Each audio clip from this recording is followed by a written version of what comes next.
Hallelujah. ପ୍ରଭୁଙ୍କ ମହାନାମକୁ ଧନ୍ୟବାଦ ହଉ। ଖ୍ରୀଷ୍ଟରେ ମୋର ପ୍ରିୟ ଭାଇ ଭଉଣୀମାନଙ୍କୁ ପ୍ରଭୁ ଯୀଶୁଖ୍ରୀଷ୍ଟଙ୍କ ମଧୁର ନାମରେ ଏ ସନ୍ଧ୍ୟାକାଳ ସମୟରେ ଆହ୍ୱାନ କରୁଅଛି। ମୋ ପ୍ରିୟ ପ୍ରଭୁଙ୍କ ଲୋକମାନଙ୍କୁ ଆମ ସିୟନ ମଣ୍ଡଳୀର ଖ୍ରୀଷ୍ଟିଆନ ମେସେଜ,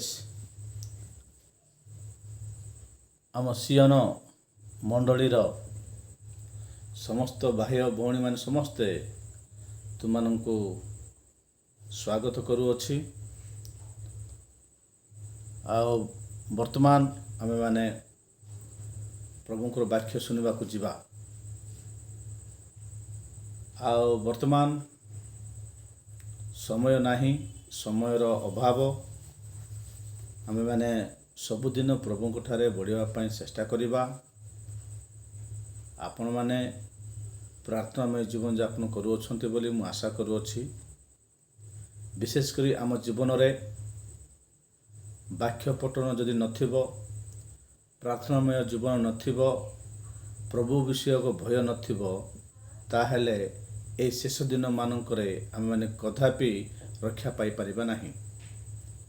ଶୈତାନ ସିଂହ ପ୍ରାୟ ଗର୍ଜନ କରୁଅଛି, କାହାକୁ ଗ୍ରାସିବ ଏହା ଖୋଜି ବୁଲୁଅଛି। ବାସ୍ତବରେ ଆମେମାନେ ବାକ୍ୟକୁ ଆଲକା ନେବା ନାହିଁ। ପ୍ରଭୁ ଯାହା କହିଅଛନ୍ତି ତାଙ୍କ ମୁଖ ନିର୍ଗତ ବାକ୍ୟ ପ୍ରତ୍ୟେକ ବିଷୟ ସଫଳ ହେବାକୁ ଯାଉଅଛି। କାରଣ ସେ କହିଅଛନ୍ତି, ଆକାଶ ପୃଥିବୀ ଲୋପ ପାଇବ, କିନ୍ତୁ ମୁଁ କହିବା କଥା ଗୋଟେ ବିନ୍ଦୁ ହେଲେ ମଧ୍ୟ ଲୋପ ପାଇବ ନାହିଁ ବୋଲି କହିଛନ୍ତି।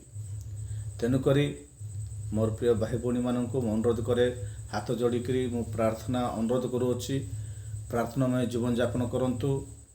ପ୍ରଭୁଙ୍କୁ କେବେ ବି ଛାଡ଼ନ୍ତୁ ନାହିଁ। କୌଣସି ପ୍ରକାରରେ ମଧ୍ୟ ପ୍ରଭୁଙ୍କୁ ଛାଡ଼ିବାକୁ ହେବ ନାହିଁ। କାରଣ ପ୍ରଭୁ ହିଁ ଆମମାନଙ୍କର ଜୀବନ, ପ୍ରଭୁ ହିଁ ଆମମାନଙ୍କର ଶକ୍ତି, ସେ ହିଁ ଆମମାନଙ୍କର ପ୍ରତ୍ୟେକ ବିଷୟ। ତାଙ୍କୁ ଯଦି ତୁମେ ଛାଡ଼ିଦେବ, ଜଗତ ତୁମକୁ ଧରିବ। ଯୀଶୁଙ୍କୁ ଯେ ପାଇଅଛି ସେ ଜୀବନ ପାଇଅଛି, ଯୀଶୁଙ୍କୁ ଯେ ପାଇନାହିଁ ସେ ଜୀବନ ପାଇନାହିଁ। ଜଗତର କୁହ ବିଳାସରେ, କାମ ବିଳାସରେ, ଜଗତର କୁଟ କପଟ ଅହଙ୍କାରରେ ସେମାନେ ମାତିଯିବେ। କାରଣ ବିଜାତି ଲୋକମାନଙ୍କୁ ଆଉ ପ୍ରଭୁଙ୍କୁ ନ ପାଇବା ଲୋକମାନଙ୍କୁ ଆମେମାନେ ତଫାତ ଯଦି କରିବା, ପ୍ରଭୁଙ୍କୁ ଯେ ପାଇନାହିଁ ସେ ବିଜାତି। ବାସ୍ତବରେ ବିଜାତି ମାନେ କହିଲେ ଯେ ପ୍ରଭୁଙ୍କୁ ପାଇନାହିଁ ସେ ବିଜାତି, ଯେ ପ୍ରଭୁଙ୍କୁ ପାଇଅଛି ସେ ସଜାତି, ଯିଏକି ଅବ୍ରାହ୍ମଙ୍କର ସନ୍ତାନ। ହାଲେଲୁୟା। ମୋ ପ୍ରିୟ ଭାଇ ଭଉଣୀମାନଙ୍କୁ ମୁଁ ଅନୁରୋଧ କରେ, ଆପଣମାନେ ଅବ୍ରାହ୍ମଙ୍କର ସନ୍ତାନ। ଏ ଜଗତର ଶୈତାନର ସନ୍ତାନ ନାହିଁ ତମେ। ପ୍ରଭୁ ଯୀଶୁ ତୁମମାନଙ୍କୁ ତାଙ୍କର ବହୁମୂଲ୍ୟ ରକ୍ତ ଦେଇକି କିଣି ଅଛନ୍ତି। ତାଙ୍କ ସ୍ୱର୍ଗ ରାଜ୍ୟର ଅଧିକାର ହେବା ପାଇଁ ସେ ନିଯୁକ୍ତ କରିଛନ୍ତି। ତେଣୁକରି ଆପଣମାନେ ବାକ୍ୟକୁ ଗୁରୁତ୍ୱ ଦେବାକୁ ଚେଷ୍ଟା କରନ୍ତୁ। ମୁଁ ଦେଖୁଛି ଆଜିକାଲି ୟୁଟ୍ୟୁବ୍, ଫେସବୁକ୍ ଆଉ ବିଭିନ୍ନ ପ୍ରକାର ମାଧ୍ୟମରେ ଯେତିକି ଲୋକ ଆଉ ବାକ୍ୟ ପ୍ରଚାର କରୁଛନ୍ତି, ଲୋକମାନେ ଆଟ୍ରାକ୍ସନ୍ ବିଷୟକୁ ବେଶୀ, ଯେଉଁଟାକି ଆକର୍ଷଣ ବିଷୟକୁ ବେଶୀ ଲାଇକ୍ କରୁଛନ୍ତି। ପ୍ରଭୁଙ୍କର ଜୀବନ୍ତ ବାକ୍ୟ ଦେଲେ ମଧ୍ୟ ସେମାନଙ୍କୁ ଦରକାର ନାହିଁ ସିନା, ଯେଉଁଟାକି ଆଟ୍ରାକ୍ସନ୍, ଯେଉଁଟାକି ଆକର୍ଷଣ, ସେଇଟାକୁ ଲୋକମାନେ ବେଶୀ ଲାଇକ୍ କରୁଛନ୍ତି। ଦୁଃଖର ବିଷୟ, କାରଣ ଏ ଶେଷ ଦିନମାନଙ୍କରେ ସେ ପ୍ରକାର ଘଟିବ ବୋଲିକରି ବାକ୍ୟ ଲେଖା ହେଇଛି। ବିଶେଷ କରି ବିଳାସପ୍ରିୟ ଜୀବନକୁ ଲୋକମାନେ ଅଭ୍ୟାସ ହୋଇଯିବେ। ଏ ଜଗତର ବିଳାସପ୍ରିୟ ଜୀବନକୁ ଆଶା ହେଇଯାଇକରି ପ୍ରଭୁ ଯୀଶୁଖ୍ରୀଷ୍ଟଙ୍କ ବାକ୍ୟକୁ ଛାଡ଼ିଦେବେ। ସେହି ପ୍ରକାର ସମୟ ଆସୁଛି। ତେଣୁକରି ଆପଣମାନେ ଜାଗ୍ରତ ହୋଇଯାଆନ୍ତୁ। ପ୍ରଭୁଙ୍କୁ ଯଦି ଧରିଛ, ତାହେଲେ ସିୟନ ମଣ୍ଡଳର ବାକ୍ୟକୁ ଫଲୋ କରନ୍ତୁ। ଆପଣମାନେ, ମୁଁ ଆମ ସିୟନ ମଣ୍ଡଳର ବାକ୍ୟ ନୁହେଁ, ସବୁ ପ୍ରଭୁଙ୍କ ଦାସମାନଙ୍କର ବାକ୍ୟକୁ କିଛି ନା କିଛି ଶୁଣନ୍ତୁ, କିଛି ନା କିଛି ଦେଖନ୍ତୁ, ସମୟ ଦିଅନ୍ତୁ। ପ୍ରଭୁ କାହା ମାଧ୍ୟମରେ, କେଉଁ ଦାସଙ୍କ ମାଧ୍ୟମରେ କଥା କହୁଛନ୍ତି ସେ ବିଷୟ ଟିକେ ଆଲୋଚନା କରନ୍ତୁ। ସେମିତି ଯଦି କରିବ, ଦେଖିବ ପ୍ରଭୁଙ୍କ ପାଇଁ କିଛି ନା କିଛି ସମୟ ଦେବ, ତାହେଲେ ତୁମମାନେ ରକ୍ଷା ପାଇବ। ତେଣୁକରି ମୋର ପ୍ରିୟ ଭାଇ ଭଉଣୀମାନଙ୍କୁ ମୁଁ ଅନୁରୋଧ କରେ, ଆସନ୍ତୁ ବର୍ତ୍ତମାନ ଆମେମାନେ ବାକ୍ୟ ଦେଖିବା ଆଉ ସମୟର ସଦ୍ବ୍ୟବହାର କରିବା। ମୋ ସହିତ ଖୋଲନ୍ତୁ କଲୋସ୍ୟ ପୁସ୍ତକ 1 ପର୍ବ ତାର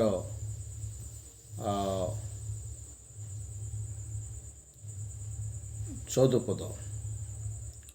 ତାହାଙ୍କଠାରେ ଆମେମାନେ ମୁକ୍ତି ଅର୍ଥାତ୍ ପାପ କ୍ଷମା ପାଇଅଛୁ। ହାଲେଲୁୟା। ଯୀଶୁଙ୍କ ଠାରେ ଆମେମାନେ ମୁକ୍ତିର ଅର୍ଥ ପାପ କ୍ଷମା ପାଇବାଟା। ଆମମାନେ ଯେତିକି ପାପ କରିଛୁ, ଜାଣିକିରି ନ ଜାଣିକିରି, ଜଣତାରେ ଅଜଣତାରେ, ମାନେ ଅଟୋମେଟିକ୍ ଭାବରେ କୌଣସି ଗୋଟେ ଭୁଲ କରିଦେଇଛୁ, ତାହେଲେ ପ୍ରଭୁ କ'ଣ କରନ୍ତି? ସମସ୍ତ ପାପ କ୍ଷମା କରନ୍ତି। ସେ ଦୟାଳୁ ପିତା, ସେ ସମସ୍ତ ସେ ଲେଖା ହେଇଛି ମୁକ୍ତି କରିଅଛନ୍ତି। ତାହାଙ୍କଠାରେ ଆମମାନଙ୍କୁ ମୁକ୍ତି ଅର୍ଥାତ୍ ପାପ କ୍ଷମା ପାଇଅଛୁ ଯୀଶୁଙ୍କ ଠାରେ। ତାଙ୍କ ବିନା ପୃଥିବୀରେ କେହି ମଧ୍ୟ ପାପ କ୍ଷମା କରିପାରିବ ନାହିଁ। ତାଙ୍କ ବିନା ପୃଥିବୀରେ କେହି ମଧ୍ୟ ମୁକ୍ତି ଦେଇପାରିବ ନାହିଁ। କାରଣ ମୁକ୍ତି ଯୀଶୁଙ୍କ ଠାରେ ହିଁ ଅଛି। ସେ 2000 ବର୍ଷ ତଳେ ଆମମାନଙ୍କ ନିମନ୍ତେ ସେ ମୁକ୍ତି ଘୋଷଣା କରିଅଛନ୍ତି। ସେ କହିଅଛନ୍ତି, ଯେ କେହି ମୋର ମାଂସ ଭୋଜନ କରେ, ମୋର ରକ୍ତ ପାନ କରେ, ତାଠାରେ ଜୀବନ ରହିଅଛି। ନୂତନ ନିୟମର ଏହି ମୋର ରକ୍ତ ଦ୍ୱାରା ଲୋକମାନେ ପାପ କ୍ଷମା ପାଇପାରିବେ। ହାଲେଲୁୟା। ଆମେ ଯଦି ଦେଖିବା 1 କରନ୍ଥୀୟ ପୁସ୍ତକରେ ଲେଖାଯାଇଛି, ମୋ ସହିତ ଖୋଲନ୍ତୁ 1 କରନ୍ଥୀୟ ପୁସ୍ତକ 11 ପର୍ବ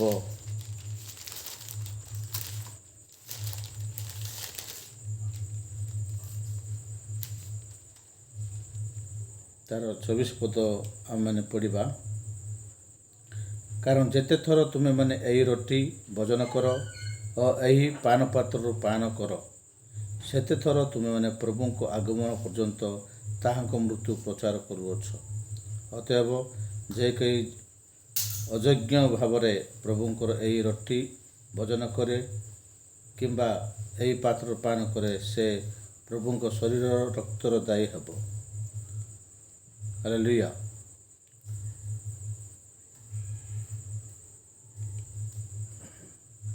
ପଚିଶରେ ଲେଖା ହେଇଛି, ସେହିପରି ଭୋଜନ ଉତ୍ଥାରେ ସେ ପାନ ପାତ୍ର ମଧ୍ୟ ଘେନି କହିଲେ, ଏହି ପାନ ପାତ୍ର ମୋହର ରକ୍ତରେ ସ୍ଥାପିତ ନୂତନ ନିୟମ। ତୁମେମାନେ ଯେତେ ଥର ଏଥିରୁ ପାନ କର, ସେତେ ଥର ମୋତେ ସ୍ମରଣ କରିବା ନିମନ୍ତେ ଏହା କର। ହାଲେଲୁୟା। ସେଠି ପ୍ରଭୁ ଯୀଶୁ କହୁଅଛନ୍ତି, ପ୍ରଭୁ ଯୀଶୁ ଖ୍ରୀଷ୍ଟଙ୍କ ରକ୍ତରେ, ପ୍ରଭୁ ଯୀଶୁ ଖ୍ରୀଷ୍ଟଙ୍କର ମାଂସରେ ଆମମାନଙ୍କର ପାପ କ୍ଷମା ହେବ। ବାସ୍ତବରେ ଆମ୍ଭେମାନେ ନୂତନ ନିୟମ ପାଇଅଛୁ। ନୂତନ ନିୟମ, ସେ ନୂତନ ନିୟମ କ'ଣ ବୋଲି କହିଲେ, ଯୀଶୁଙ୍କର ରକ୍ତରେ ହିଁ ପାପ କ୍ଷମା ହେବ। ରକ୍ତ ବିନା ପାପ କ୍ଷମା ହୋଇପାରିବ ନାହିଁ। ତୁମେମାନେ ପରମେଶ୍ୱରଙ୍କ ନିକଟକୁ ଯିବା ସମୟରେ ରକ୍ତ ଘିନିକି ଯିବାକୁ ପଡ଼ିବ। ସେହି ରକ୍ତ ମେଣ୍ଢା ରକ୍ତ କି ଗାଈ ରକ୍ତ, ଛେଳି ରକ୍ତ ହେବ ନାହିଁ, ଯୀଶୁଙ୍କ ରକ୍ତ। ହାଲେଲୁୟା। ଯୀଶୁ କହିଅଛନ୍ତି, ମୋ ରକ୍ତ ତୁମମାନଙ୍କ ନିମନ୍ତେ ନିୟମ ଭାବରେ ଦେଉଅଛି। ନିୟମ ସେ ଲେଖା ହେଇଛି। ସେହିପରି ଭୋଜନ ଉତ୍ଥାରେ ସେ ପାନ ପାତ୍ର ମଧ୍ୟ ଘେନି କହିଲେ, ଏହି ପାନ ପାତ୍ର ମୋହର ରକ୍ତରେ ସ୍ଥାପିତ ନୂତନ ନିୟମ। ହାଲେଲୁୟା। ପାନ ପାତ୍ରରେ ପ୍ରଭୁ ଯୀଶୁଖ୍ରୀଷ୍ଟଙ୍କ ରକ୍ତ ଅଛି। ତାହା ନୂତନ ନିୟମ ଅଟେ। ସେ ନୂତନ ନିୟମରେ ଆମେମାନେ ଚାଲିବାକୁ ପଡ଼ିବ। ହେଲେ ନୂତନ ନିୟମ ପାଳନ କରିବା କି ପୁରାତନ ନିୟମ ପାଳନ କରିବା ନାହିଁ କି ତାହା ନୁହେଁ। ପ୍ରଭୁ ତାହା କହିନାହାନ୍ତି। ସମସ୍ତ ଆଜ୍ଞା ହିଁ ପବିତ୍ର, କିନ୍ତୁ ପାପ କ୍ଷମା ପାଇବାର ଅଛି ବୋଲେ ମାତ୍ର ଯୀଶୁଙ୍କ ରକ୍ତ ଛଡ଼ା ତୁମମାନଙ୍କୁ ଗାଈ ଗୋରୁ ଛେଲି ମେଣ୍ଢାର ରକ୍ତ କାମ ଦେବ ନାହିଁ। ତେଣୁକରି ମୁକ୍ତି କେବଳ ଯୀଶୁଙ୍କ ଠାରୁ ଆସେ। ମୁକ୍ତି କେବଳ ଯୀଶୁଙ୍କ ଠାରେ ଆସେ। ପାପ କ୍ଷମା ସେ ହିଁ କରିପାରନ୍ତି। କାରଣ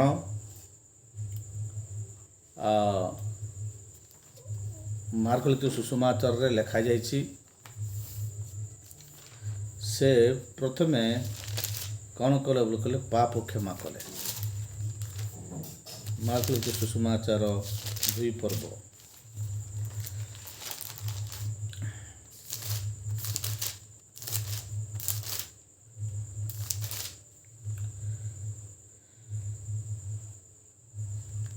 ଇତିମଧ୍ୟରେ 2 ପର୍ବ 3 ପଦ। ଇତିମଧ୍ୟରେ ଲୋକେ ଜଣେ ପକ୍ଷାଘାତ ରୋଗୀକୁ 4 ଜଣଙ୍କ ଦ୍ୱାରା ବୁହାଇ ତାହାଙ୍କ ନିକଟକୁ ଘେନି ଆସିଲେ, କିନ୍ତୁ ଭିଡ଼ ହେତୁ ତାହାଙ୍କ ପାଖକୁ ଆଣି ନ ପାରିବାରୁ ସେ ଯେଉଁ ସ୍ଥାନରେ ଥିଲେ ସେହି ସ୍ଥାନର ଛାତ ଖୋଲି କାଢ଼ି ପକାଇଲେ, ଆଉ ତାହା ଭାଙ୍ଗି ଯେଉଁ କୋଠିଆରେ ପକ୍ଷାଘାତ ରୋଗୀଟି ଶୋଇଥିଲା ତାହା ଓହ୍ଲାଇ ଦେଲେ। କିନ୍ତୁ ସେମାନଙ୍କର ବିଶ୍ୱାସ ଦେଖି ସେହି ପକ୍ଷାଘାତ ରୋଗୀକୁ କହିଲେ, ବସ୍ତ ତୁମର ପାପ ସବୁ କ୍ଷମା କରାଗଲା। ହାଲେଲୁୟା।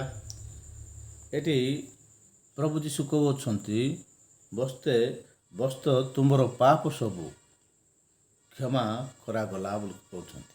ହାଲେଲୁୟା। ତାର ଅର୍ଥ ପ୍ରଭୁ ଯୀଶୁ ପାପ କ୍ଷମା କରିବାକୁ ଏକମାତ୍ର ପରମେଶ୍ୱର। ତାଙ୍କ ବିନା ପୃଥିବୀରେ କେହି ମଧ୍ୟ ପାପ କ୍ଷମା କରିପାରିବେ ନାହିଁ। ସେ ଜାଗାରେ ଅନେକ ଲୋକ ଶାସ୍ତ୍ରୀ ପାରୁଷମାନେ ଥିଲେ, ଆଉ ସେମାନେ କହୁଥିଲେ, ଏହି ଲୋକ ଈଶ୍ୱରଙ୍କ ନିନ୍ଦା କଥା କହୁଅଛି, ଏ କ'ଣ ଜଣେ ପାପ କ୍ଷମା କରିପାରିବ କି? ଏ ତ ସେ ବଡ଼େର ପୁଅ, ଏ କ'ଣ ପାପ କ୍ଷମା କରୁଅଛି? ପ୍ରଭୁ କହିଲେ, କ'ଣ ସହଜ ତୁମ କୋଠିଆ ଘେନି ତୁମେ ଉଠ ଚାଲ ବୋଲି କହିବା? ପକ୍ଷାଘାତ ରୋଗୀକୁ କହିବା କ'ଣ ଏତେ ସହଜ? ପାପ କ୍ଷମା କରିବାକୁ କେବଳ ମନୁଷ୍ୟ ପୁତ୍ରକୁ ହିଁ ଅଧିକାର ଅଛି। ହାଲେଲୁୟା। ପାପ କ୍ଷମା କରିବା ପାଇଁ ମନୁଷ୍ୟ ପୁତ୍ରଙ୍କର ଅଧିକାର ଅଛି। ସେ 10 ଲେଖା ହେଇଛି, ଦେଖନ୍ତୁ।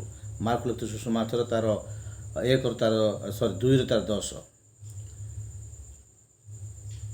9ରୁ ପଡ଼ିବା। କ'ଣ ସହଜ ପକ୍ଷାଘାତ ରୋଗୀକୁ ତୁମର ପାପ କ୍ଷମା କରାଗଲା ବୋଲି କହିବା? କିଏ ବା ଉଠ ତୁମର କୋଠିଆ ଘେନି ଚାଲ ବୋଲି କହିବା? କିନ୍ତୁ ପୃଥିବୀରେ ପାପ କ୍ଷମା କରିବାକୁ ମନୁଷ୍ୟ ପୁତ୍ରଙ୍କର ଯେ ଅଧିକାର ଅଛି, ଏହା ଯେପରି ତୁମେମାନେ ଜାଣିପାର, ଏଥିପାଇଁ ସେ ପକ୍ଷାଘାତ ରୋଗୀକୁ କହିଲେ, ମୁଁ ତୁମକୁ କହୁଅଛି, ଉଠ ନିଜ କୋଠିଆ ଘେନି ଆପଣା ଘରକୁ ଚାଲିଯାଅ। ସେଥିରେ ସେ ଉଠି ତତ୍କ୍ଷଣାତ୍ କୋଠିଆ ଘେନି ସମସ୍ତଙ୍କ ସାକ୍ଷାତରେ ବାହାରିବାକୁ ଲାଗିଲା। ତହିଁରେ ସମସ୍ତେ ଆଚମ୍ବିତ ହୋଇ ଈଶ୍ୱରଙ୍କ ମହିମା କୀର୍ତ୍ତନ କରୁ କରୁ କହିଲେ, ଆମେମାନେ ଏହିପରି କେବେ ହିଁ ଦେଖିନଥିଲୁ। ହାଲେଲୁୟା। ହାଲେଲୁୟା। ମୋର ପ୍ରିୟ ଲୋକମାନେ, ଏ ଜାଗାରେ ପ୍ରଭୁ ଆମେ ମୂଳ ବାକ୍ୟ ଦେଖିଲୁ, ପ୍ରଭୁ କେବଳ ପାପ କ୍ଷମା କରିବାର ଏକମାତ୍ର ପରମେଶ୍ୱର। ତାଙ୍କ ବିନା, ତାଙ୍କ ରକ୍ତ ବିନା ପାପ କ୍ଷମା ହୋଇପାରେ ନାହିଁ। ପ୍ରଭୁ ଯୀଶୁ ହିଁ ତୁମମାନଙ୍କୁ ମୁକ୍ତି କରିବେ ବୋଲି ଲେଖା ହେଇଛି, ନାକି? ମୂଳ ବାକ୍ୟରେ ଆମେ ପଢ଼ିଲୁ, ତାହାଙ୍କଠାରେ ଆମେମାନେ ମୁକ୍ତି ଅର୍ଥାତ୍ ପାପ କ୍ଷମା ପାଇଅଛୁ। ଏ ପକ୍ଷାଘାତ ରୋଗୀ ପ୍ରଭୁ ଯୀଶୁଖ୍ରୀଷ୍ଟଙ୍କ ଠାରେ ମୁକ୍ତି ପାଇଲା। ମୁକ୍ତି ମାନେ ସେ କେତେ ବର୍ଷରୁ ସେ ପକ୍ଷାଘାତ ରୋଗରେ ସେ ପୀଡ଼ିତ ଥିଲେ। ପ୍ରଭୁ ଯୀଶୁ ତାଙ୍କୁ କ'ଣ କଲେ, ହେ ବସ୍ତେ ତମର ପାପ ସବୁ କ୍ଷମା ହେଇଗଲା ବୋଲି କହିଲେ। ହାଲେଲୁୟା। ପ୍ରଥମେ ପାପ କ୍ଷମା କଲେ, ତାପରେ ରୋଗ ସୁସ୍ଥ କଲେ। ପ୍ରଭୁ ଯୀଶୁଖ୍ରୀଷ୍ଟଙ୍କ ପାଖକୁ ଯିବା ପୂର୍ବରୁ ଆମେମାନେ ନିଜ ନିଜର ପାପ କ୍ଷମା ମୋ ପାଇଁ ପ୍ରାର୍ଥନା କରିବାର ଅଛି। ପ୍ରଭୁ, ମୁଁ କେଉଁ ପାପ କରିଅଛି, ସେ ସବୁ ପାପରୁ ମୋତେ ତୁମେ କ୍ଷମା କର। ତୁମ ରକ୍ତ ମାଂସର ଅଂଶ ହେବା ପାଇଁ ମୁଁ ଯାଉଅଛି। ମୁଁ ଯେ ପ୍ରକାର ତୁମର ରକ୍ତ ମାଂସ ଭୋଜନ କରିବି ଏବଂ ମୋର ସମସ୍ତ ପାପରୁ ମୁକ୍ତି ପାଇବି ବୋଲି ନିଜକୁ ସମର୍ପିତ ହେବାର ଅଛି। ଆମେ ପ୍ରଭୁ ଭୋଜ ପୂର୍ବରୁ 5 ମିନିଟ୍ 10 ମିନିଟ୍ ଆମେ କ'ଣ କରିଥାଉ, ପାପ କ୍ଷମା ନିମନ୍ତେ ସମୟ ଦେଇଥାଉ। ହାଲେଲୁୟା। ପ୍ରଭୁ ଯୀଶୁ କହିଅଛନ୍ତି, ମୁଁ କେବଳ ତୁମମାନଙ୍କୁ ମୁକ୍ତି ଦେଇପାରେ, ମୁଁ ତୁମମାନଙ୍କର ପାପ କ୍ଷମା କରିପାରେ। କାରଣ ସ୍ୱର୍ଗ ମର୍ତ୍ତ ପାତାଳର ସମସ୍ତ ବିଷୟ ମୋତେ ଅଧିକାର ହୋଇଅଛି। ସମସ୍ତ ବିଷୟର ଅଧିକାରୀ ମୁଁ ଅଧିକାର ପ୍ରାପ୍ତ ହୋଇଅଛି। ସବୁ ବିଷୟ ମୋତେ ଦତ୍ତ ହୋଇଅଛି। କାରଣ ପାପ କ୍ଷମା କରିବା ପାଇଁ ସ୍ୱର୍ଗ ମର୍ତ୍ତ ପାତାଳର କୌଣସି ପୃଥିବୀରେ ମଧ୍ୟ, କୌଣସି ବିଶ୍ୱ ବ୍ରହ୍ମାଣ୍ଡରେ ମଧ୍ୟ କାହାର ମଧ୍ୟ କ୍ଷମତା ନାହିଁ। ହାଲେଲୁୟା। କ୍ଷମତା କେବଳ ଯୀଶୁଙ୍କ ଠାରେ ଅଛି। ଅଧିକାର କେବଳ ଯୀଶୁଙ୍କ ଠାରେ ଅଛି। ସେ ଭୂତକୁ ଧମକାଇଲେ ଭୂତ ଚାଲିଯିବ, ରୋଗକୁ ଧମକାଇଲେ ରୋଗ ଚାଲିଯିବ, ପାପକୁ କ୍ଷମା କଲେ ପାପ ଦୂର ହୋଇଯିବ। ହାଲେଲୁୟା। ମୋ ପ୍ରିୟ ଲୋକମାନେ, ଆମ ଭାଇମାନେ ଅନେକ ପ୍ରଭୁଙ୍କୁ ନ ଜାଣିଥିବା ଭାଇମାନେ, ସେମାନେ ମୁକ୍ତି ପାଇବା ପାଇଁ, ରକ୍ଷା ପାଇବା ପାଇଁ, ପାପ କ୍ଷମା ପାଇବା ପାଇଁ ଅନେକ ତୀର୍ଥଯାତ୍ରା ମାନେ ଯାଆନ୍ତି, ଅନେକ ନଦୀମାନଙ୍କରେ ବୁଡ଼ନ୍ତି, ଲଣ୍ଡା ହୁଅନ୍ତି, ବିଭିନ୍ନ ପ୍ରକାର ସେମାନେ ଦୀକ୍ଷା କରନ୍ତି, ବିଭିନ୍ନ ପ୍ରକାର ମାନତ କରନ୍ତି।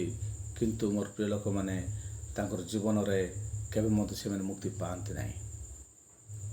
ମୁକ୍ତି କେବଳ ଯୀଶୁ ହିଁ ଦେଇପାରିବେ। ମୁକ୍ତି କେବଳ ପ୍ରଭୁ ଯୀଶୁ ହିଁ ଦେଇପାରିବେ। ପ୍ରଭୁ ଯୀଶୁ ଖ୍ରୀଷ୍ଟଙ୍କ ରକ୍ତରେ ହିଁ ମୁକ୍ତି ଅଛି। ତୁମ ରୋଗରୁ ମୁକ୍ତି ପାଇବାର ଅଛି ବୋଲେ, ତୁମର ପାପରୁ ମୁକ୍ତି ପାଇବାର ଅଛି ବୋଲେ, ଶୈତାନ ବନ୍ଧନରୁ ମୁକ୍ତି ପାଇବାର ଅଛି ବୋଲେ, ତୁମମାନଙ୍କୁ ପରମେଶ୍ୱରଙ୍କର ପୁତ୍ର ହିଁ ତୁମମାନଙ୍କୁ କ'ଣ କରିପାରିବେ, ମୁକ୍ତି ଦେଇପାରିବେ। ହାଲେଲୁୟା। ତାଙ୍କର ମହାଦୟା, ତାଙ୍କର ମହାକରୁଣା ତୁମମାନଙ୍କୁ ମୁକ୍ତି ଦେବ।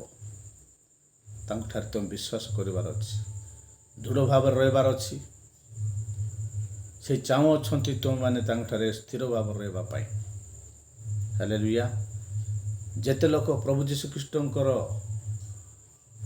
ପାନ ପାତ୍ରର ଅଂଶୀ ହେଉଛନ୍ତି, ନୂତନ ନିୟମର ସେଇ ରକ୍ତ ମାଂସର ଅଂଶୀ ହେଉଛନ୍ତି, ସମସ୍ତେ ମୁକ୍ତି ପାଇଅଛନ୍ତି। ଯୀଶୁଙ୍କ ରକ୍ତ ବିନା କୌଣସି ଶକ୍ତି ତୁମମାନଙ୍କୁ ମୁକ୍ତି କରିପାରିବ ନାହିଁ। ହାଲେଲୁୟା।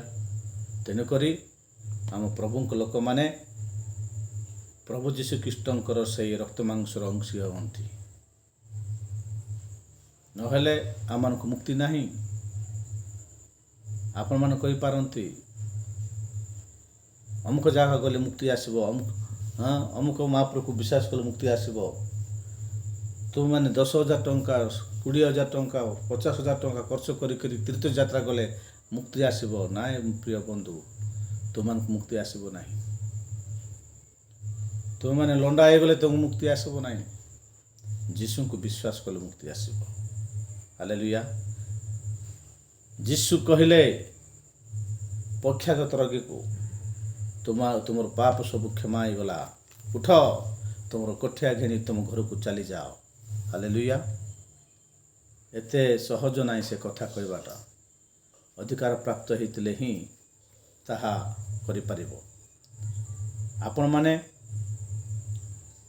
ଗୋଟେ ରୋଗୀକୁ ଯଦି ମେଡ଼ିକାଲ ନେବେ, ସେ ରୋଗୀ ପ୍ରତି କେତେ ଟଙ୍କା ଖର୍ଚ୍ଚ ହେବ, କେତେଟା ଆଜିକାଲି କହିବାକୁ ଗଲେ କେତେଟା ଟେଷ୍ଟ କରିବାକୁ କହିବେ। ସେ ଟେଷ୍ଟରେ ଆଉ କ'ଣ କ'ଣ ବାହାରିବ, ତାକୁ କେତେ ଟଙ୍କା ହେବ, କେତେ ଚିକିତ୍ସା ପାଇଁ ଟଙ୍କା ଖର୍ଚ୍ଚ ହେବ, କେତେ ଦିନ ଲାଗିବ, କେତେ ରେଷ୍ଟ ନେବାର ଅଛି ସେ ରୋଗୀ ସବୁ କହିବେ, କିନ୍ତୁ ଶେଷରେ ଅକାମୀ କରିଦେବେ। ଶେଷରେ ତୁମମାନଙ୍କୁ ଟଙ୍କା ଖାଇବେ, ତୁମମାନଙ୍କୁ ଅକାମୀ କରିକି ଛାଡ଼ିଦେବେ। ସେ ରୋଗ ସମ୍ପୂର୍ଣ୍ଣ କ୍ଲିୟର ହେଇପାରିବ ନାହିଁ। ମନୁଷ୍ୟ ଡକ୍ଟରମାନେ ମଧ୍ୟ ସେ ରୋଗକୁ କ'ଣ କରିପାରିବେ ନାହିଁ, ସମ୍ପୂର୍ଣ୍ଣ କ୍ଲିୟର କରିପାରିବେ ନାହିଁ। ହାଲେଲୁୟା। କିନ୍ତୁ ଏ ଜାଗାରେ ଆମେ ଦେଖୁଛୁ ପ୍ରଭୁ ଯୀଶୁ ସେଇ ପକ୍ଷାଘାତ ରୋଗୀକୁ ମୁକ୍ତି କରିଅଛନ୍ତି, ମୁକ୍ତ କରିଅଛନ୍ତି। ସେ ପ୍ରଭୁ ଯୀଶୁ ତାର ରୋଗ ସବୁ ସୁସ୍ଥ କରିଅଛନ୍ତି। ସେ କ'ଣ କଲା, ଯେଉଁ କୋଠିଆରେ ସେ ଶୋଇଥିଲା ସେ କୋଠିଆ ଘିଣିକିରି ଲୋକମାନେ ଦେଖୁ ସେ କ'ଣ କଲା, ଡିଆଁ ମାରିକିରି ସେ ଚାଲିବାକୁ ଲାଗିଲା। ଆଉ ସେ କୋଠିଆ ଘିଣି ଲୋକମାନଙ୍କ ସାକ୍ଷାତରେ ସେ ବାହାରକୁ ଗଲା, ଘରକୁ ପଳେଇଲା। ହାଲେଲୁୟା। ଏହା ଦେଖି ସେଠି ଶହ ଶହ ଲୋକମାନେ କ'ଣ କଲେ, ଈଶ୍ୱରଙ୍କର ମହିମା କୀର୍ତ୍ତନ କରିବାକୁ ଲାଗିଲେ। ହାଲେଲୁୟା। ମୋର ପ୍ରିୟ ବନ୍ଧୁ, ଆପଣମାନଙ୍କର କଥା କ'ଣ? ଆପଣମାନେ ପ୍ରଭୁ ଯୀଶୁଖ୍ରୀଷ୍ଟଙ୍କ ରକ୍ତ ମାଂସର ଅଂଶ ହେବାକୁ ଇଚ୍ଛା କରନ୍ତି କି? ଯଦି ଆମେମାନେ ପ୍ରଭୁ ଯୀଶୁଖ୍ରୀଷ୍ଟଙ୍କ ରକ୍ତ ମାଂସର ଅଂଶ ହେବାକୁ ଇଚ୍ଛା କରୁ, ତାହେଲେ ଏକମାତ୍ର ରାସ୍ତା ଯୀଶୁଙ୍କୁ ବିଶ୍ୱାସ କରି ତ୍ରାଣକର୍ତ୍ତା ଭାବରେ ଗ୍ରହଣ କରିବାଟା। ଆଜି ସର୍ବଜାତିକୁ ପ୍ରଭୁ ଆହ୍ୱାନ କରୁଅଛନ୍ତି, ସର୍ବଗୋଷ୍ଠୀମାନଙ୍କୁ ପ୍ରଭୁ ଆହ୍ୱାନ କରୁଛନ୍ତି। ଯେ କେହି ପ୍ରଭୁ ଯୀଶୁଖ୍ରୀଷ୍ଟଙ୍କୁ ତ୍ରାଣକର୍ତ୍ତା ଭାବେ ଗ୍ରହଣ କରେ, ପ୍ରଭୁ ଯୀଶୁଖ୍ରୀଷ୍ଟଙ୍କ ରକ୍ତ ମାଂସର ଅଂଶୀ ହୁଏ, ସେ ସମସ୍ତ ବିଷୟର ଅଧିକାର ପ୍ରାପ୍ତ ହେବ। ସେ ମୁକ୍ତି ହେଇଯିବ, ସେ ପରିତ୍ରାଣ ପାଇବ, ସେ ଆନନ୍ଦରେ ପ୍ରଭୁଙ୍କର ସେବା କରିବ। ମୋର ପ୍ରିୟ ଲୋକମାନେ, ଆପଣମାନେ ପ୍ରଭୁ ଯୀଶୁଖ୍ରୀଷ୍ଟଙ୍କ ଚରଣ ତଳକୁ ଆସନ୍ତୁ। ପ୍ରଭୁ ଯୀଶୁଖ୍ରୀଷ୍ଟଙ୍କୁ ତୁମ ଗୁହାରି ଶୁଣାନ୍ତୁ। ସେ ତୁମର ସମସ୍ତ ପାପ କ୍ଷମା କରିବାକୁ ଏବଂ ତୁମର ସମସ୍ତ ରୋଗ ଦୂର କରିବାକୁ ସେ ସମର୍ଥ ଅଟନ୍ତି। ତୁମେ ଯେକୌଣସି ରୋଗରେ ଥାଉ ନା କାହିଁକି, ଯେକୌଣସି ସମସ୍ୟାରେ ଥାଉ ନା କାହିଁକି, ତୁମେ ଯେକୌଣସି ପରିସ୍ଥିତିରେ ଥାଉ ନା କାହିଁକି, ପ୍ରଭୁ ତୁମ ପ୍ରତି ଦୟାଳୁ ଅଟନ୍ତି, ତୁମ ପ୍ରତି ସେ କରୁଣାମୟ ଅଟନ୍ତି। ତୁମମାନଙ୍କର ପାପ କ୍ଷମା କରି ତୁମମାନଙ୍କୁ ଅନନ୍ତ ଜୀବନର ଅଧିକାରୀ କରନ୍ତି। ମୋର ପ୍ରିୟ ବନ୍ଧୁ, ଯୀଶୁଙ୍କ ଚରଣ ତଳକୁ ଆସିବ କି? ଯୀଶୁଙ୍କ ନିକଟକୁ ଆସିବ କି? ଯୀଶୁଙ୍କ ଚରଣ ତଳେ ଆସି ତୁମମାନଙ୍କର ପାପ ସବୁ କ୍ଷମା ପାଇଁ ପ୍ରାର୍ଥନା କରିବ କି? ତାହେଲେ ତୁମମାନଙ୍କ ପାଇଁ ମୁକ୍ତି ଅପେକ୍ଷା କରିଅଛି।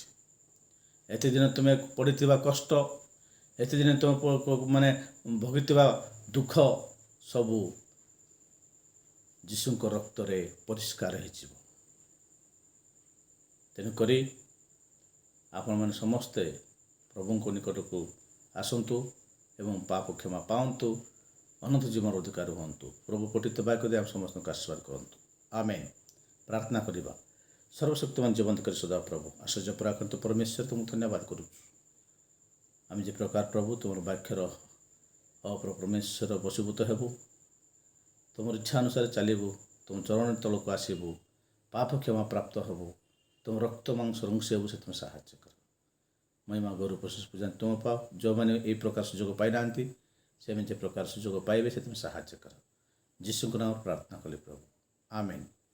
ହାଲେଲୁୟା।